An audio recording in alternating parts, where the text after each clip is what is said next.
அன்பு சகோதரர் திரு ஓ பன்னீர்செல்வம் அவர்களே, தலைமை கழக நிர்வாகிகளே, கழகத்தின் பல்வேறு பிரிவுகளில் பொறுப்பு வகிக்கும் நிர்வாகிகளே, வணக்கத்திற்குரிய பெரியோர்களே, என்னை வாழ வைக்கும் தெய்வங்களாகிய தாய்மார்களே, இதய தெய்வம் புரட்சி தலைவர் எம்ஜிஆரின் ரத்தத்தின் ரத்தமான என் உயிரினும் மேலான எனது அருமை கழக உடன்பிறப்புகளே, திரு ஓ பன்னீர்செல்வம் அவர்களே, கடந்த காலத்தை நாம் உற்று பார்த்தோமானால் அவர்கள் நடந்து வந்த பாதையை நமது கழக உடன்பிறப்புகள் உற்று நோக்கினால் அவர்களுக்கு பல படிப்பினைகள் கிடைக்கும்.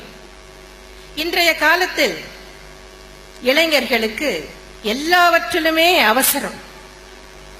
உடனே ஒரு துறையில் ஈடுபட வேண்டும், உடனே கட்சியில் இணைய வேண்டும், உடனே பெரும் பொறுப்புக்கு வர வேண்டும், உடனே பெயரும் புகழும் செல்வமும் அடைந்து விட வேண்டும், உடனே எம்எல்ஏ ஆக வேண்டும், உடனே மந்திரி ஆக வேண்டும், என்னென்னவோ ஆசைகள்.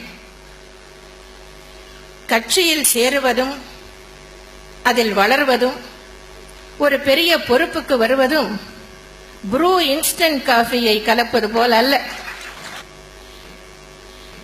திரு ஓ பன்னீர்செல்வம் அவர்கள் எப்படி வளர்ந்துள்ளார்கள் என்பதை உங்களுக்கு சுட்டிக்காட்ட விரும்புகிறேன்.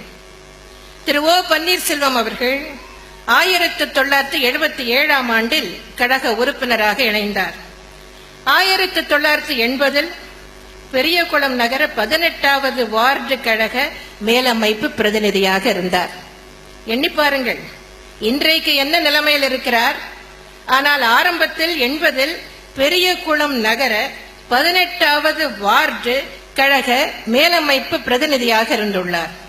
பின்னர் 84இல் பெரியகுளம் நகர 18வது வார்டு கழக செயலாளர், 84இல் பெரியகுளம் நகர எம்ஜிஆர் இளைஞரணி துணை செயலாளர், 1993இல் பெரியகுளம் நகர கழக செயலாளர், 96இல் பெரியகுளம் நகரமன்ற தலைவர், 1997இல் தேனி மாவட்ட எம்ஜிஆர் இளைஞரணி செயலாளர், 1998இல் பெரியகுளம் நகர கழக செயலாளராக 2வது முறையாக தேர்வு செய்யப்பட்டார். 2000இல் தேனி மாவட்ட கழக செயலாளர், 2001இல் பெரியகுளம் தொகுதி சட்டமன்ற உறுப்பினர். அதன் பின் அவர் முதலமைச்சராகவும் இருந்தார்.